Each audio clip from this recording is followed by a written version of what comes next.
Marble steps are cool at dawn. Olive leaves still hold the night. Smoke is curling slow and thin.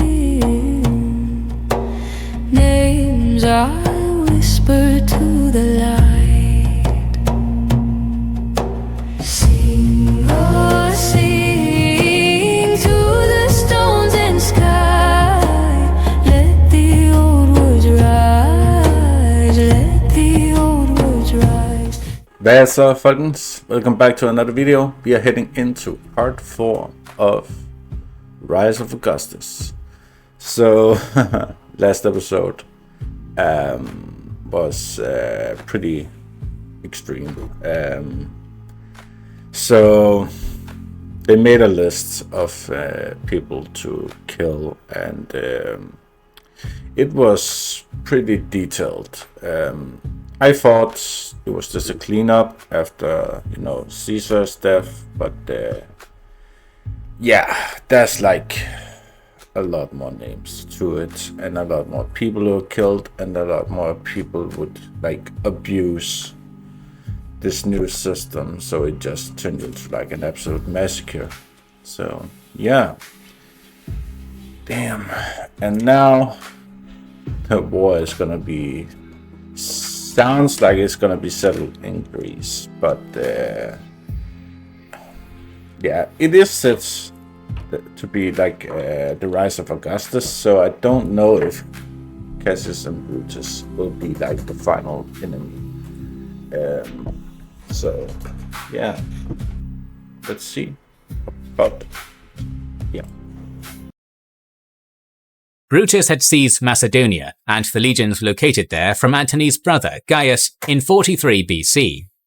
Worried that his men would just as easily defect back to Antony's side, Brutus had sailed across the Aegean to Asia Minor, hoping that the distance would prevent any pro-Antony rumors from reaching them. From here, he consolidated his position, rallying more men to his cause, particularly refugees fleeing the triumvirate's proscriptions in Rome. Combined with the army previously under Gaius's command, he had 8 legions. Gaius Antonius proved to be a constant problem, though, attempting to instigate a number of mutinies among Brutus's ranks. After the formation of the Second Triumvirate, it was decided that Gaius was now too dangerous to be left alive, and he was executed at the start of 42 BC. Damn. Around this same time, Brutus, nervous of a potential revolt in Macedonia, crossed back into Europe to handle any potential disasters. He also undertook a minor expedition in Thrace, winning the Thracian king Rescupolis to the Pompeian cause. After reaffirming his control of Macedonia, he once again pulled back to Asia Minor. Meanwhile in Syria, Cassius, following the death of Dolabella, had planned to march on Egypt. Out of the 12 legions that Cassius had procured from the governors of the East, 4 had been sent by Cleopatra to assist Dolabella before being intercepted en route. It was apparent then that Cleopatra intended to side with the triumvirs, and Cassius aimed to quash this possibility early. As he began his march on Cleopatra, however, word reached him of the formation of the Second Triumvirate, and that they had already begun moving forces into Greece, sailing 8 legions across the Adriatic. Immediately, Cassius abandoned his plan, marching to Asia Minor with all speed to combine with Brutus, requesting aid from Eastern client kings and even the Parthians as he marched. The two men met in Smyrna in Anatolia around late January 42 BC. Initially, Brutus suggested that they take their entire force of 20 legions immediately to Macedonia to confront the triumvirs. He reasoned that if they attacked now, they would be able to crush the 8 legions and prevent any more from landing in Macedonia. Cassius, on the other hand, disagreed. The triumvirs had their hands full in Rome, and would also be nervous of Sextus Pompey amassing forces in Sicily. Moreover, the Caesarians had a number of allies in the area, namely the Rhodians and Lycians, with strong navies that could effectively pin Cassius and Brutus in Greece if they were not careful.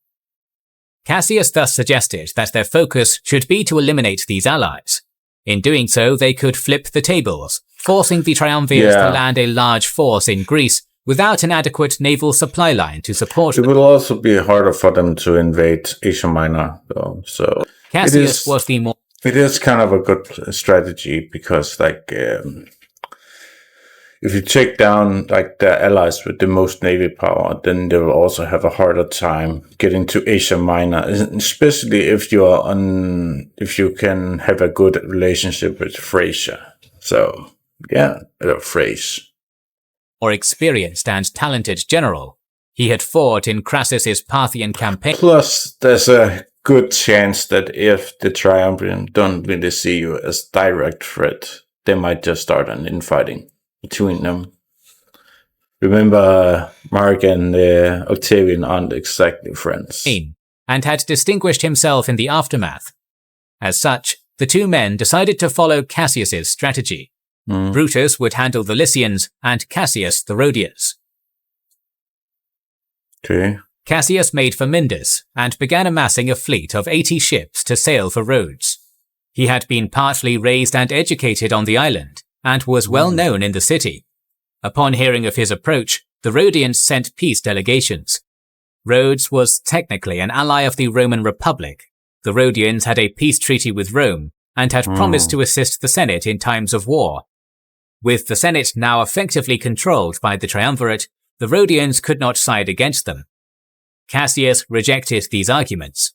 He claimed the Senate was run by dictators, that he and Brutus were now the true embodiment of the Republic, and that the Rhodians thus owed their allegiance to them. Still, the Rhodians refused Cassius and began preparing their fleet for war.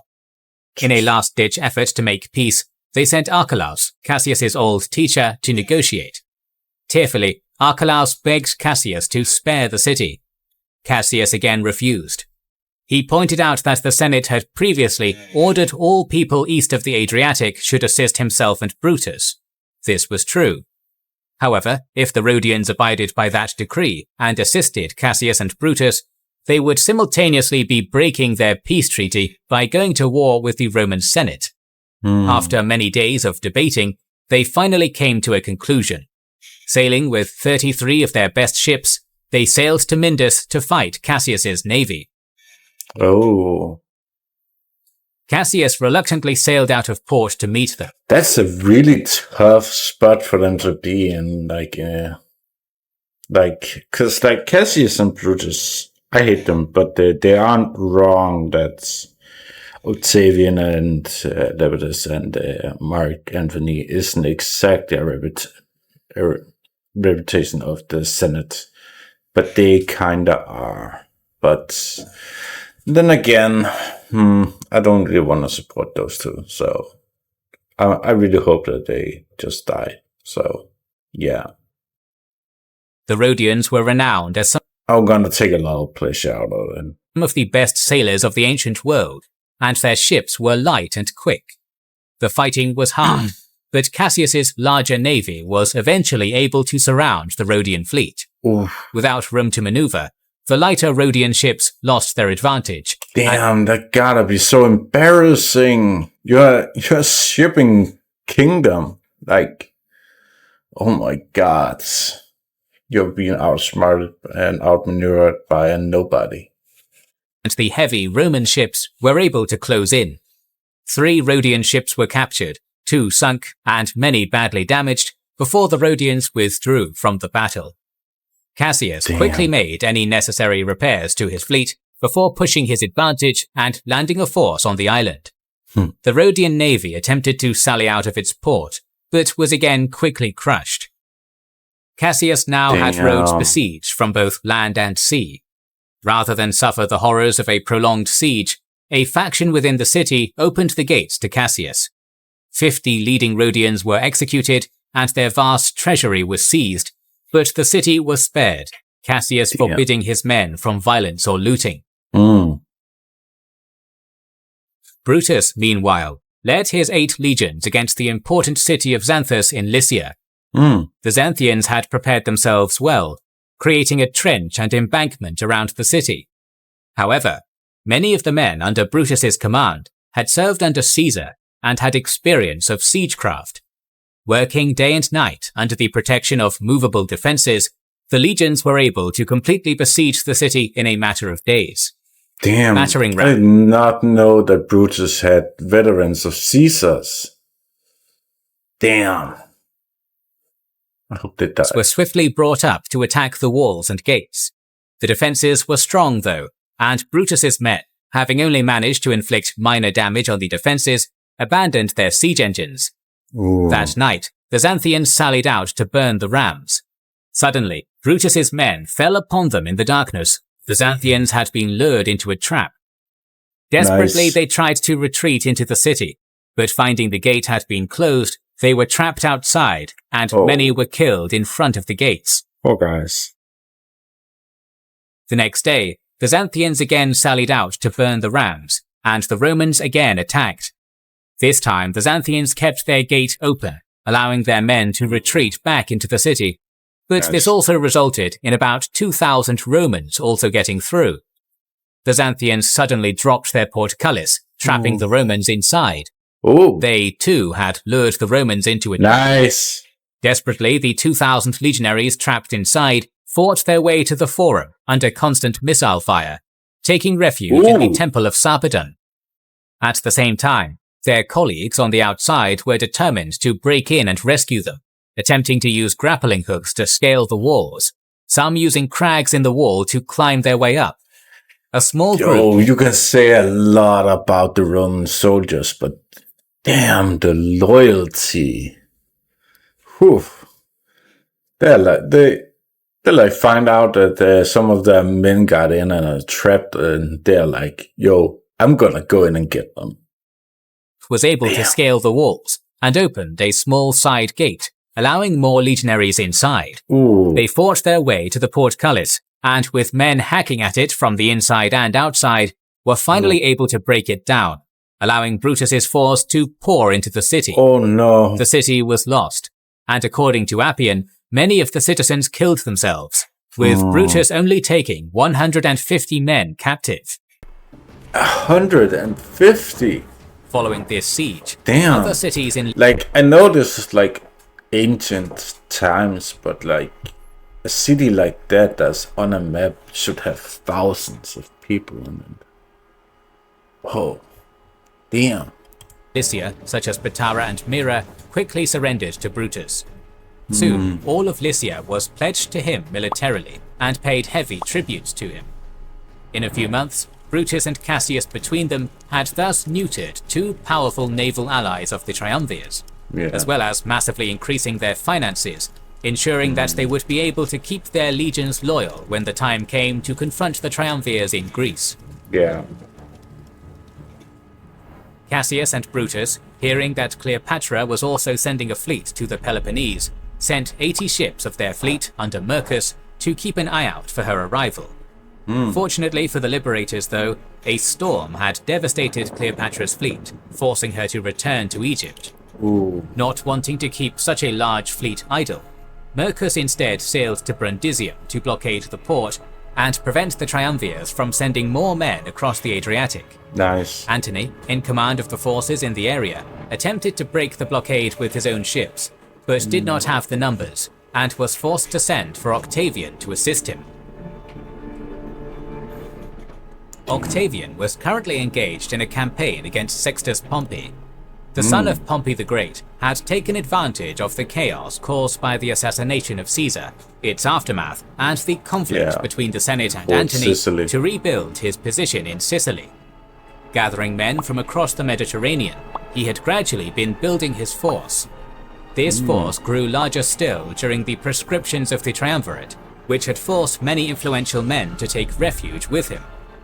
Shortly after the formation of the Triumvirate, he had used this force to besiege the governor of Sicily, and with the help of some senators who had fled to him, forced him to surrender the province. The Triumvirs had only just begun treating him as a serious threat, Octavian sending his top general at the time, Salvidienus, to handle the matter. However, Sextus had dealt Salvidienus a minor but important victory in the Straits of Messina. Octavian had taken up... the triumvirate doesn't have such a good position as I thought it would. But again, like, they killed a lot of people they shouldn't have that list. So they are probably not as popular as they might think.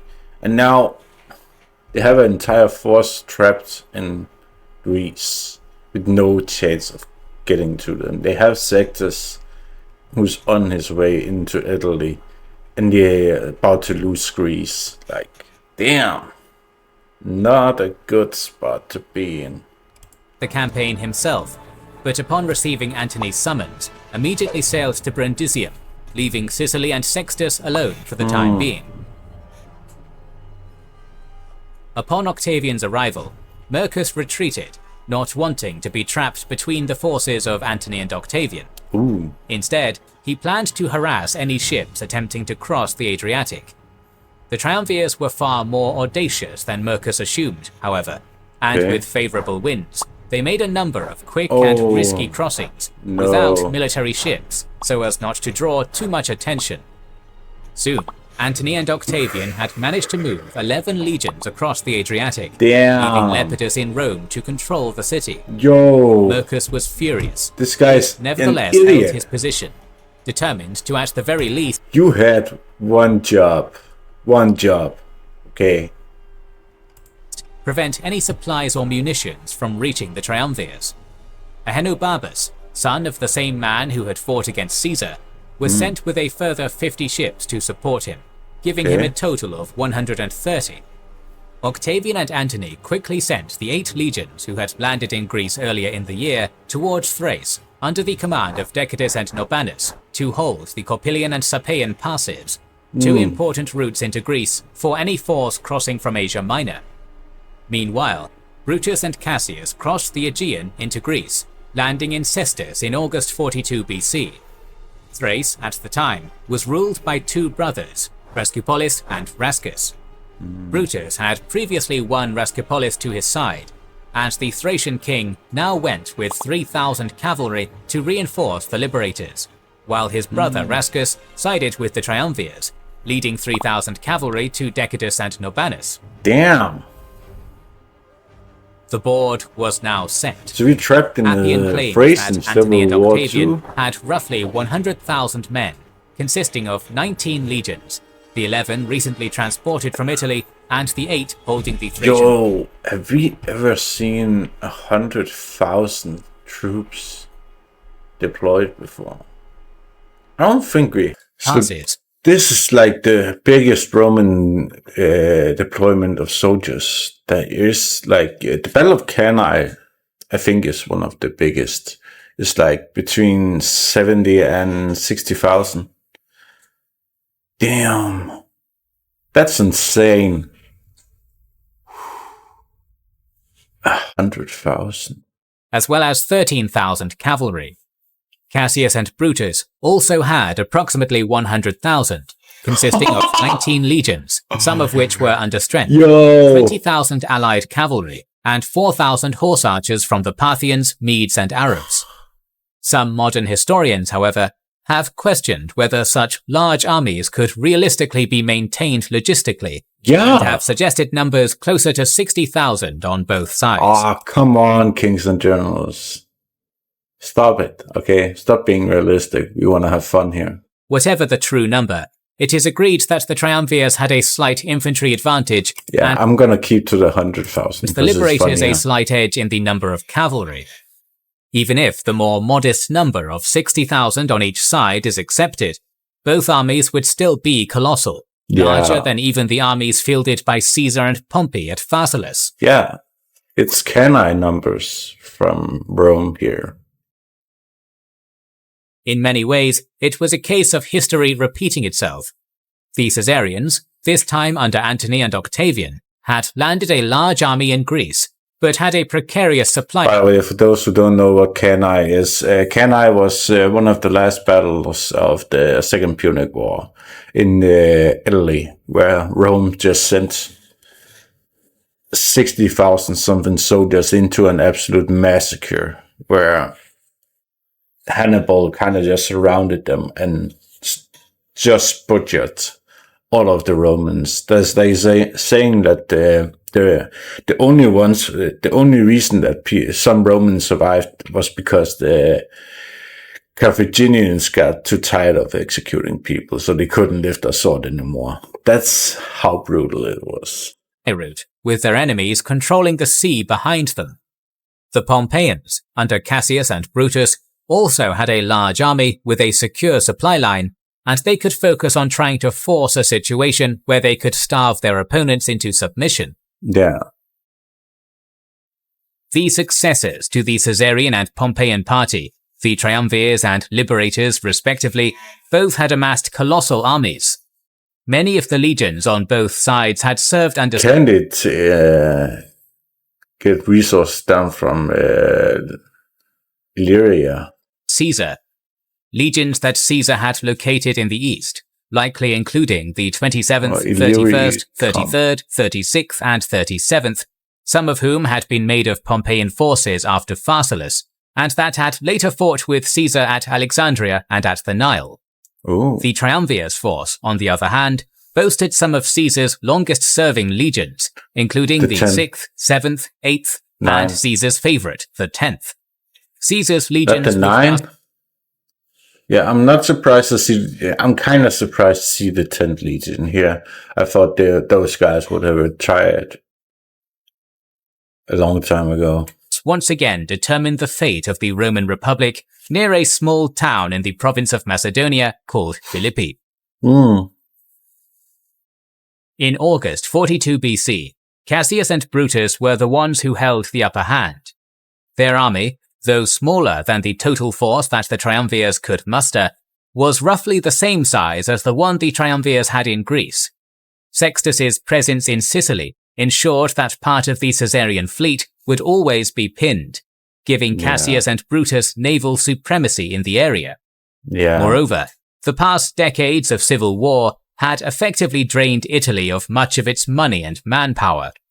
Cassius and Brutus, on the other hand... the wars has been absolutely brutal. Like, I'm shocked that... I'm not surprised that Italy is pretty tired and running out of young men to die. So, yeah. Because it has just been like civil war after civil war. Plenty of both, thanks in part to their campaigns against the Lycians and Rhodians, and also because the East had suffered far less in the previous wars. Lastly, the presence of Mercus and Ahenobarbus in the Adriatic meant that the Triumvir's supply line was precarious, while Cassius and Brutus's was well secured. They were confident and prepared their forces for the campaign. The two began by securing the loyalties of their legions, paying them a large amount before even beginning the campaign, particularly to any legions that had served under Caesar. Cassius made an impassioned speech to the men, justifying their war. He defended the assassination of Caesar, saying that we could no longer endure that one man should be a law in places of the laws, a sovereign in place of a sovereign people, an autocrat in place of the Senate's authority. Next, he targeted the Triumvirs, condemning their tyrannical actions in Rome, calling them leaders of evil men who proscribe their own brothers, uncles, and guardians first. Finally, he addressed the men who had served under Caesar. Let it give no concern that he has been one of Caesar's soldiers. We were not his soldiers then, but our country's. The pay and the rewards given were not Caesar's, but the Republic's. For the same reason, you are not now the soldiers of Cassius or of Brutus, but of Rome. It was an excellent speech. Yeah, it was pretty good. With their legions' loyalties ensured, the liberators began their march into Greece. But first, they needed to pass the legions of Decidus in the Corpilian Pass. It's also like a good idea to be like, hey, you're not our soldiers, you're the soldiers of Rome, right? Like, that's pretty important to make sure that they understand that they're not exactly fighting for you, they're fighting for Rome, they're fighting for the Republic, kind of stuff. You know, the Republic was kind of dying anyway. And Norbanus in the Cirpaean. Cassius, in a brilliant strategic move, sent Tillius Cimber, one of the assassins of Caesar, with one legion to sail around their position, making sure he was seen doing so. Once he had landed, he made a huge show of making a number of camps. Norbanus, fearing that a large force had outflanked him, and that he was in danger of being attacked from two sides, requested Decidus to come to his position so that they could more strongly hold one position. Decidus agreed, marching quickly to Norbanus. The liberators immediately moved through the now abandoned Corpilian Pass. Their feint had worked perfectly. The Sapaean Pass was now well defended though, and would be almost impenetrable. Fortunately, Rescupolis knew this land well, and told the triumvirs of a route around the pass. It would take 4 days over difficult terrain, but with little other option, the liberators accepted the suggestion. Rascus, however, was also Antony aware of this pass, spotted the maneuver, and warned Norbanus of the threat. Realizing that his position was now effectively useless, Norbanus withdrew his force in the night, marching to Amphipolis. So far, the liberators had been remarkably successful, bypassing 2 extremely strong defensive positions without any losses. Knowing that the main triumvir force would be Hannibal could learn something from that. Somewhere nearby, Cassius and Brutus prepared their force for battle near Philippi in eastern Macedonia sometime around September 42 BC. They encamped on 2 sets of hills, linking their 2 camps with a continuous wall, with an open plain in front of them, forest to their north, gorges and mountains to their rear in the east, and marsh in the south extending to the sea. To their southeast was the port town of Neapolis, which was acting as their supply base. It was an excellent defensive position. Antony, learning of their position and eager for the fight, merged his force with the 8 legions of Norbanus and began marching to Philippi, leaving Octavian, who had been struck with illness in Epidamnus. He encamped on the plain, approximately 1.5 kilometers from the liberators' position. It was an audacious move, his position not having much in terms of natural defenses. Nevertheless, he began the construction of his own fortifications, including palisades, towers, and embankments. For days, the 2 armies engaged in minor cavalry skirmishes with little effect. Octavian, carried on a litter, arrived at the battle, assuming command of half the army. A close friend of Octavian's, Marcus Vespanius Agrippa, was likely also in this half of the army, though his precise role is unclear. Determined to force an engagement, Antony marched the army out of camp. Cassius and Brutus also drew their force out of camp, but reluctant to give up the high ground, they refused to engage. They had the better defensive position, and planned to wait until Antony's supplies ran out, starving him into submission.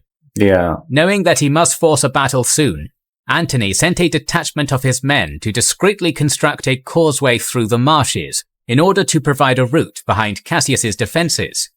Cassius, upon seeing this, aimed to head off the causeway by extending his fortifications and building a palisade through the marshes. With a significant part of Cassius's force focused on this task, Antony seized the chance to attack on the 3rd of October. He mustered his legions and charged at Cassius's defenses, aiming at the point where the first wall met with this new palisade. It was an incredibly audacious attack, uphill and under missile fire, but with many of Cassius's men caught in the midst of constructing the palisade, Antony's men were able to break through the defenses, storming Cassius's camp as Cassius's men tried to rally an organized defense. At the same time, on the other wing, Brutus's half of the army charged across the plain to Octavian's force drawn up in front of their camp. Brutus had not given this order, and it is unclear whether the officers under his command had seized the initiative themselves, or if his men, frustrated at seeing their allies losing, had taken it upon themselves to act. Whatever the cause, Brutus's legions overpowered the 4th Legion on Octavian's flank and turned on the rest, forcing them to retreat back into their own camp. As they did so, a general rout began, with many of Octavian's men being cut down, and Brutus's legions streaming into the camp. Octavian's tent was found empty, and Octavian would later write that he had been warned in a dream of the attack and escaped. Pliny, far more believably, claims that Octavian was carried into the marshes where he hid. Yeah. Either way, Brutus's men had been hugely successful, looting the camp and claiming. Because Brutus can now surround However, them. Antony had been equally successful. He had repelled charges from the men working on the palisade in the marshes, and completely overrun but he's being Cassius's surrounded. camp, forcing Cassius to retreat to high Oh ground. my god. His men also looted the camp before retreating back to their position. Brutus and Antony's legions crossed the plain at the same time, Oh my but due to the god. distance between them and the huge amount of dust thrown up by the forces, each assumed the other were their allies and did not engage. It was only when the two forces made it to their respective camps that they realized the truth. The first Battle of Philippi had ended with both sides having won and lost in different areas of the battlefield. I never According to seen a battle Appian, like that the liberators before. had lost around 8,000 men, the triumvirs 16,000. Ooh. Cassius, on the high ground, and seeing his camp overran, assumed the battle was lost. A group of Brutus's cavalry rode to his position to give him the news of their success. However, Cassius instead assumed that they were enemies who were coming to capture him. Not willing to risk being taken prisoner, Cassius ordered his freedman Pindarus to kill him. With his death, the Liberator's army lost one of its most experienced commanders and took control of Master Brutus. The same day, news reached Antony that a fleet under the command of Domitius man. Calvinus that I was kind of get it because it's like he was losing and where the fuck was Brutus? Oh, poor guy. transporting 2 legions and supplies across the Adriatic had been That's a cool banner, by the way. destroyed by the Liberator fleet in the area. Antony's supplies would be running out soon, and he needed to force Brutus into a decisive battle. He marched his army out of camp, hoping to tempt Brutus out from his defences, but Brutus held firm. With his force now weakened from the previous battle, however, Brutus tried to consolidate his position by making his defensive perimeter shorter. In doing so, he abandoned a small hill to the south that Cassius had previously garrisoned. Antony immediately seized upon this small advantage, sending 4 legions to take and defend the hill. Oh no. Over the next few weeks, more and more legions were funneled in this direction, constructing a line of defences parallel to the coast. In a similar style to one of Caesar's favourite tactics, he had seized upon this small advantage and was using it to slowly make his way into a position where he could threaten Brutus's supply line.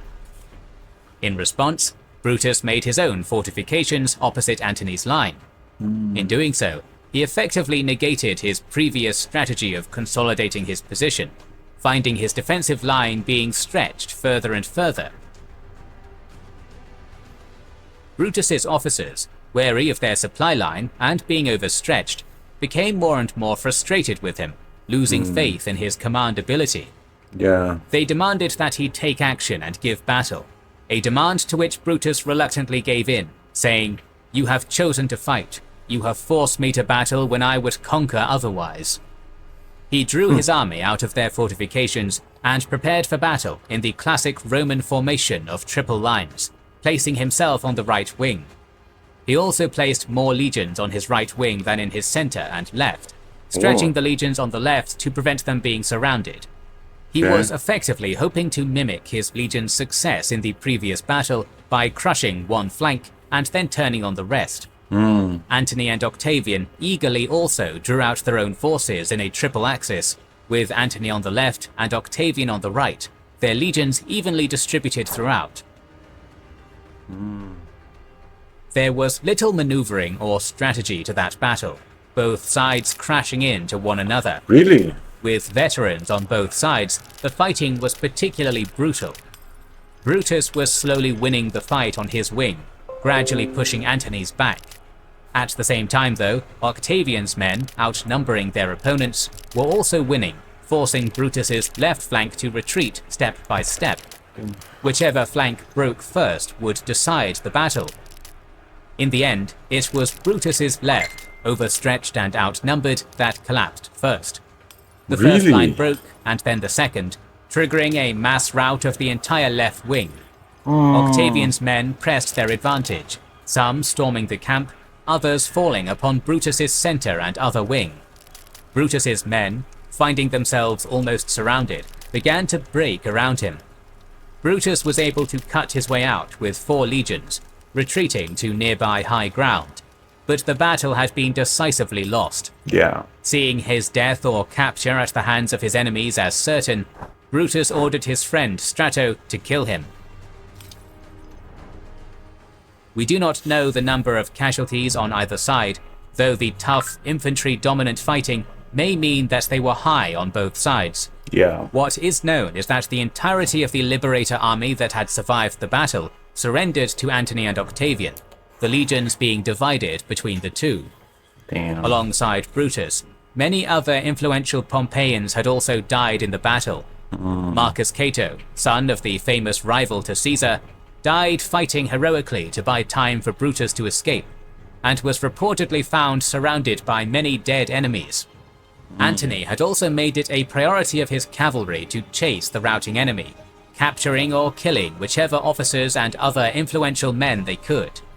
Cimber, one of the assassins of Caesar, was likely one of these men killed. Good. Philippi marked the end of the Liberators. Out of the main ringleaders of the conspiracy against Caesar, all were gone. Decimus Brutus had been killed by Gallic chieftains on Antony's orders. Trebonius had been executed by Dolabella, and Cassius and Brutus were now both also dead. Cassius had been buried somewhere near Thassos in secret by Brutus, who had been worried that a public funeral would dishearten the men. As for Brutus, Suetonius claims that Antony beheaded his body, planning to display the grisly trophy in front of a statue to Caesar, but that it was lost in a storm crossing the Adriatic. Suetonius is somewhat known for his exaggeration and tall tales, however, and other sources say that Antony treated the body with respect, covering the body in purple, burning it in the Roman custom, and sending the ashes back to Brutus's wife. Alright, this was part 4. Whew. Damn, what a battle. Yeah, it looks like all of the conspirators are gone now. That's great. I don't like that I didn't see most of them die, but yeah, Cassius and Brutus, damn, I just think it was funny the way that Cassius died. And like Brutus didn't even like help him when they had the chance. Like Brutus could have won this war. So yeah, they're gone now, and there's still like 3 hours left. Damn, what else is there to talk about? Like, is this not the end of the Civil War? It's going to happen next. Damn. We'll figure out next episode. The original video will be down in the description, guys. If you guys want to check out some more history videos, I'll have a playlist up on screen. Otherwise, see you guys there. Bye. Bare feet in the furrowed ground, dust on my tongue, heat bearing down, sun like a hammer on my back. Name I was born with, they took that. But my chains flow soft like water, running through this tired soul. You can bind my hands together, you can't cage what rivers know.